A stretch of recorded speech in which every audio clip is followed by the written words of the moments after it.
الحمد لله الحمد لله نحمده ونستعينه ونستغفره ونؤمن به ونتوكل عليه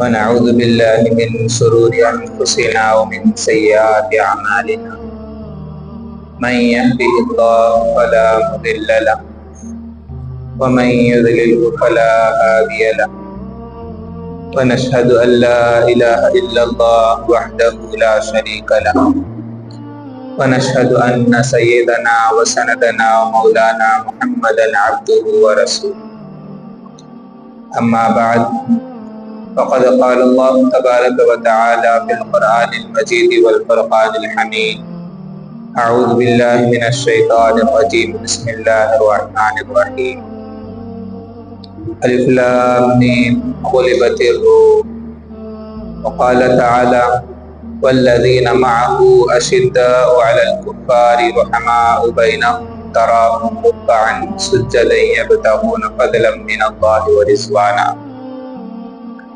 صدق اللہ العظیم۔ عزیز ساتھیو، اللہ تعالیٰ کا بہت ہی بڑا فضل ہوا کہ اللہ تعالیٰ نے ہمیں جمعہ کا یہ دن عطا کیا، اور ساتھ ساتھ اسلامی نیا سال بھی آج سے شروع ہوتا ہے، اور آج کے دن حضرت عمر فاروق رضی اللہ عنہ کی شہادت کا بھی دن ہے۔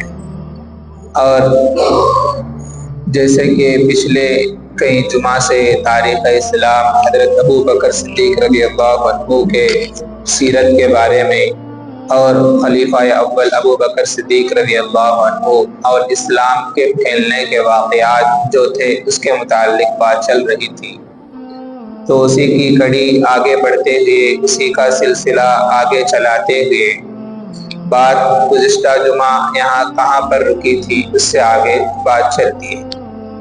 حضرت ابو بکر صدیق رضی اللہ عنہ جب خلیفہ بنے تو مکہ کے اندر بہت ساری بغاوتیں آئی، تو ابو بکر صدیق رضی اللہ عنہ نے اس کو ختم کرایا۔ اس کے بعد کویت فتح کیا، اس کے بعد عراق فتح ہوا، اور اس کے بعد فارس کے بادشاہ نے 2 فوج بھیجی 40,000 کی۔ حضرت خالد بن ولید رضی اللہ عنہ کے کمانڈری میں مسلمانوں نے ان دونوں کو بھی شکست دی۔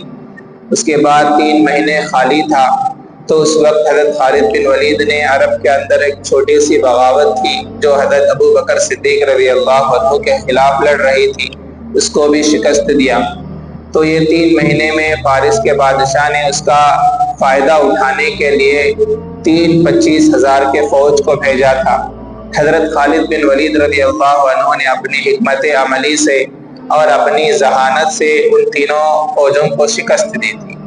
یہ تیسری فوج کے اندر جب لڑائی ہو رہی تھی تو اس کے اندر بہت سارے مسلمان شہید ہو گئے جو ابھی نئے مسلمان ہوئے تھے۔ وہ فوج جب شہید ہوئے تو حضرت عمر رضی اللہ عنہ کو اس بات پر بہت غصہ آیا، اور اسی طرح بہت سارے ایسے وجوہ تھے، ایسے وجہ تھی کہ جس کی وجہ سے حضرت خالد بن ولید رضی اللہ عنہ کو بعد میں جب حضرت ابو بکر صدیق رضی اللہ عنہ خلیفہ بنے، حضرت عمر رضی اللہ عنہ خلیفہ بنے، تو ان کو کمانڈری سے اتار دیا اور اس کی جگہ دوسرے کو کمانڈر بنایا تھا۔ تو یہاں تک بہت ساری باتیں آ گئی تھی۔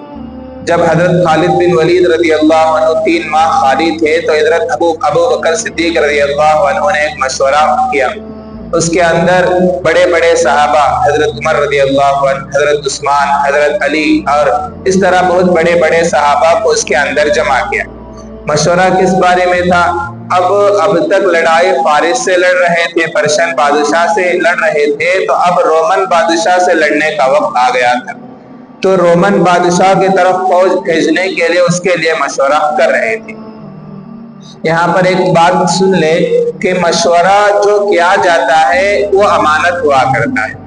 تو اس کے کچھ مسائل یہ ہے کہ مشورہ امانت ہے تو اس کو امانت صحیح ادا کرنے کی کوشش کرنی چاہیے۔ مشورے کے اندر بیٹھ کر دوسرے کے بارے میں غلط سلط باتیں کرنا، دوسروں کے بارے میں غیبت کرنا، دوسروں کے بارے میں چغلیاں کرنا، یہ مشورے کے ادب کے خلاف ہے۔ اور یہاں پر مشورہ جب اس طرح کے حالات ہوتے ہیں تو اس کے اندر صحیح فیصلے بھی نہیں اتر پاتے، کیونکہ تو یہاں پر تو مشورہ کرنے کے لیے بیٹھے ہیں، اچھا کام پھیلانے کے لیے بیٹھے ہیں، اس کے اندر غلط سلط کام، غلط سلط باتیں کریں گے تو صحیح فیصلے اس کے بارے میں صحیح نہیں ہو سکتے۔ تو یہ بات کو بھی ذہن میں رکھنی چاہیے، اور مشورہ ایسے انسان سے کرنی چاہیے جس کو اس کے بارے میں علم ہو، اس کے بارے میں علم ہو تو اس سے مشورہ کریں گے تو زیادہ فائدہ ہوگا۔ مثلا میں اگر کسی سے مشورہ کر رہا ہوں، کس کے بارے میں مشورہ کر رہا ہوں؟ سونے خریدنے کے بارے میں، تو اب یہ سونا خریدنا کے بارے میں جب مجھے مشورہ کرنا ہے تو اسی سے جا کر معلومات کرنی ہے جو سونے کا کاروبار کرتا ہو، سونے کا کام کرتا ہو، سونے کا تجارت کرتا ہو، تو اس سے جا کر میں مشورہ کروں گا تو صحیح مشورہ ملے گا۔ اس کو چھوڑ کر میں جا کر کیا کرتا ہوں؟ جا کر کار ڈرائیور سے، میکینک سے جا کر مشورہ کرتا ہوں سونے کے بارے میں، تو وہ مجھے صحیح رائے دے سکتا ہے؟ نہیں دے سکتا۔ تو اس لیے جب مشورہ کرے تو ایسے انسان کو اختیار کرنی چاہیے جو ہمیں صحیح مشورہ دے سکتا ہو، صحیح رائے دے سکتا ہو۔ تو یہ مشورے کا خیال اور مشورے کے آداب میں سے ہیں، تو جو انسان ہمیں صحیح رائے دے سکتا ہے اس سے مشورہ کرنی چاہیے، جس کو اس کے بارے میں علم ہو۔ اب دین کے بارے میں مشورہ کرنا ہے تو دین جس کو معلوم ہو اس سے جا کر مشورہ کرنی چاہیے، جسے کچھ بھی معلوم نہیں اس سے جا کر ہم مشورہ کریں گے تو صحیح رائے وہ بھی نہیں دے سکتا۔ یہ بات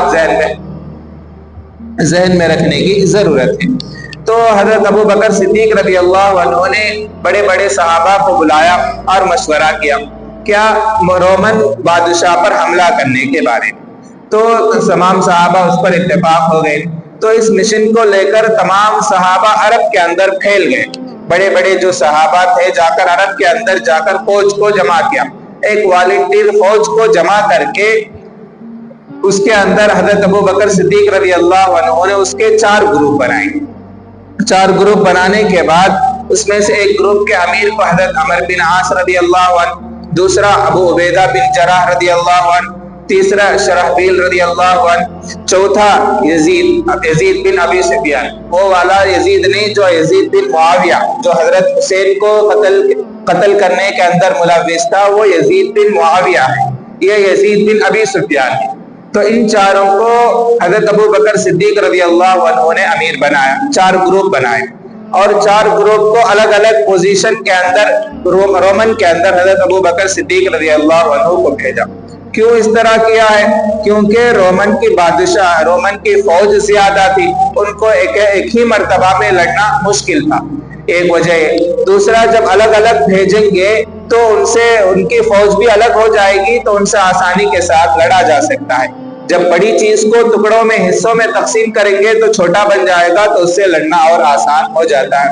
تو اس لیے حضرت ابو بکر صدیق رضی اللہ عنہ نے اس طرح بھیجا۔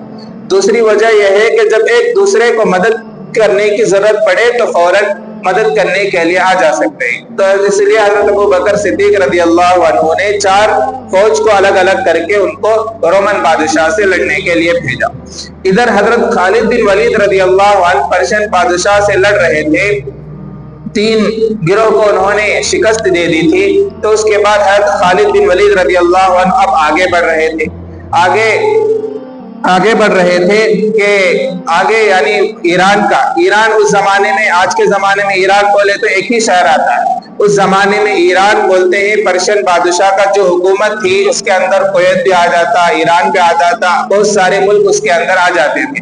جیسے اس سے پہلے زمانے میں ہندوستان بولے تو اس کے اندر پاکستان بھی آ جاتا، بنگلہ دیش بھی آ جاتا، بہت سارے کنٹریز اس کے اندر آ جاتے تھے، اس کو ہندوستان کہا جاتا تھا۔ تو آج اسی طرح اس زمانے میں ایران کہا جائے تو اس طرح اس میں کویت بھی، عراق بھی، جو بھی ملک تھے اس کے اندر بہت سارے آ جاتے تھے۔ تو پرشین بادشاہ وہاں پر حضرت خالد بن ولید رضی اللہ عنہ ایران کا آخری ملک فراس کو فتح کرنے کے لیے آگے بڑھے۔ وہاں جا کر دیکھتے کیا ہے کہ رومن اور پرشین بادشاہ دونوں اکٹھے ہوئے ہیں، یعنی ان کی 700 سالہ دشمنی کو چھوڑ کر ان دونوں نے اکٹھا لڑنے کے لیے تیار ہو گئے۔ اس سے پہلے 700 سال کے اندر ان کے ایک سپر پاور وہ سمجھی جاتی تھی، ان کو مقابلہ کرنے والا کوئی نہیں تھا، لڑنا ہے تو وہ دونوں ہی لڑتے تھے، اگر تیسرا انسان کوئی لڑنے کے لیے تیار نہیں تھا۔ لیکن جب یہاں پر مسلمانوں نے ان دونوں کو شکست دینے کے لیے تیار ہو گئے، مسلمان کامیابی حاصل کرتے ہوئے آگے بڑھ رہے ہیں، تو انہوں نے اپنی 700 سالہ دشمنی کو چھوڑ کر دونوں اکٹھے ہو گئے۔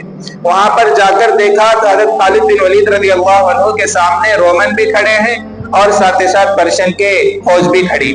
وہ اس ترتیب سے کھڑی کہ پہلے پرشین فوج کھڑی تھی، اس کے پیچھے رومن کی فوج کھڑی ہوئی تھی، اس کے پیچھے ان کے پیچھے ایک ندی تھا، ندی کے اوپر ایک پل بنا ہوا تھا، وہ تمام لوگ سامنے کھڑے ہیں، پیچھے پل ہے، اس کے اوپر پیچھے ندی ہے، اس کے اوپر پل بنا ہوا ہے، اس طرح وہ آمنے سامنے ہیں۔ جب دونوں فوج آمنے سامنے ہو کر لڑائی ہوئی، مسلمانوں کی فوج اور پرشین فوج دونوں آمنے سامنے ہو کر اچھی طرح گھمسان کی لڑائی شروع ہو گئی، تو مسلمان ہارنے لگے، کیونکہ ان کی مسلمانوں کی فوج کم تھی اور پرشین کی رومن کی فوج زیادہ تھی۔ جب دونوں مل کر لڑائی لڑ رہے تھے تو مسلمان کم ہونے لگے، شہید ہونے لگے، تو مسلمانوں حضرت خالد بن ولید رضی اللہ عنہ نے حکم دیا کہ تھوڑا پیچھے آ جاؤ۔ اس کے بعد اپنے ایک گروپ میں سے خالد بن ولید نے ایک گروپ کو حکم دیا کہ تم جاؤ اور جا کر ادھر سے پیچھے سے ان سے لڑائی حملہ کرو۔ کیسے حملہ کرنا؟ جا کر پیچھے سے آ کر نہیں، بلکہ تم سیدھا جا کر برج کے پاس جاؤ، جو دریا کے پاس برج تھا، اس برج کے پاس سے تم ادھر آ کر لڑائی لڑو۔ ان کو رومن والوں کو ایسا لگے کہ مسلمانوں کی ایک بہت بڑی لشکر پیچھے سے پل پر سے آ کر ہم پر حملہ کر رہی ہے، اس طرح آ کر لڑائی لڑو۔ تو انہوں نے حضرت خالد بن ولید کے حکم سے چند لوگ جا کر پیچھے کے جانب سے آ کر رومن پر حملہ کیا، تو رومن سمجھے کہ مسلمانوں کی فوج کے لیے کوئی بڑی فوج مل گئی ہے، وہ ہم پر حملہ کر رہی ہے، کیونکہ رومن کمزور بن چکی تھی، کیونکہ آپس میں رومن فارس لڑ لڑ کر پرشین لڑ لڑ کر کمزور بن گئے تھے۔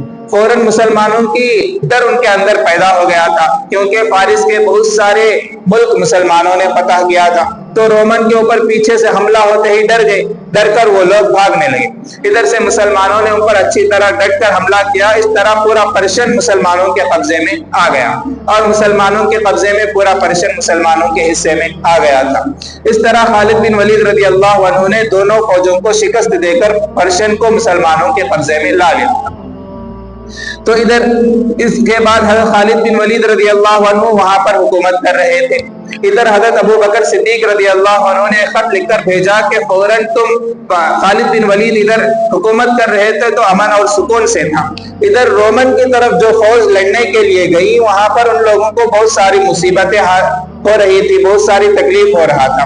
رومن سے حضرت بہت سارے صحابہ لڑ رہے تھے، حضرت ابو عبیدہ بھی لڑ رہے ہیں ایک طرف، حضرت اس طرح بہت سارے 4 گروپ ہے، شرحبیل رضی اللہ عنہ ایک طرف لڑ رہے تھے، یزید ایک طرف لڑ رہے تھے، تو اس طرح صحابہ ادھر لڑ رہے تھے، تو ان کو تکلیف ہونے لگی۔ تو ابو بکر صدیق رضی اللہ عنہ نے خالد بن ولید کو خط بھیجا کہ اب جو بھی پرشین کے اندر ایکٹیویٹیز ہے اس تمام کو چھوڑ کر، جو بھی وہاں پر کر رہے ہیں ان تمام کاموں کو چھوڑ کر آپ رومن کی طرف جائیں۔ تو حضرت خالد بن ولید رضی اللہ عنہ نے ادھر لڑنے کے لیے نکل گئے۔ ان کے پاس 2 راستے تھے، ایک راستہ تھا سیدھا عام راستہ جس سے ہر ایک آدمی آسانی کے ساتھ گزرتا ہے، لیکن وہ بہت دور تھا۔ ایک راستہ ہے پہاڑی راستہ، ریگستانی راستہ، بہت ہی مشکل تھا، وہاں پر نہ درخت کا نام تھا، سب کا سب ریگستان، ریت ہی ریت تھا، کدھر بھی دیکھو ریگستان تھا۔ تو حضرت خالد بن ولید رضی اللہ عنہ نے دیکھا کہ مسلمانوں کو وہاں پر سخت ضرورت ہے، تو جلدی جانے کے لیے حضرت خالد بن ولید نے یہ سخت راستے کو چنا۔ اس کے لیے انہوں نے کیا کیا؟ سب سے پہلے خالد بن ولید رضی اللہ عنہ نے اپنے اونٹوں کو 2 دن پیاسا رکھا۔ 2 دن پیاسا رکھنے کے بعد ان کو تیسرے دن اچھی طرح پانی پلایا، یعنی زیادہ پانی اچھی طرح پی سکے۔ کیوں؟ جب بعد میں چل کر ان اونٹوں کے اندر جو پانی سٹوریج ہوتا ہے اس کو اپنے گھوڑوں کو پلا سکے، اس لیے حضرت خالد بن ولید رضی اللہ عنہ نے ان کے اونٹوں کو اچھی طرح پانی پلایا۔ پانی پلانے کے بعد وہ ڈیزرٹ ایریا سے حضرت خالد بن ولید کی فوج ادھر چلے گئی۔ وہاں پر جا گئی تو دیکھا کہ وہاں حضرت شرحبیل رضی اللہ عنہ مسلمانوں کو چاروں طرف سے رومن گھیرے ہوئے تھے، ان پر حملہ کر رہے تھے۔ اگر حضرت خالد بن ولید رضی اللہ عنہ وہ مشکل راستے کے بدلے میں عام راستہ اختیار کرتے، ادھر سے آتے تو ادھر مسلمانوں کی فوج شکست ہار کر رہ جاتی، شکست کھا لیتی تھی۔